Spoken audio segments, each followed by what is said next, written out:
எங்கள் உள்ளத்தில் நிறைந்திருக்கும் ஆரோக்கியமானவே அருள் நிறைந்த மரியே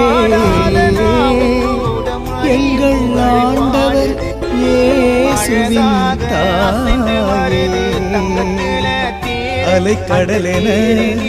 உன் திருக்கொடி காண உன் ஆலயம் நாடி வந்தோ பின்னிலே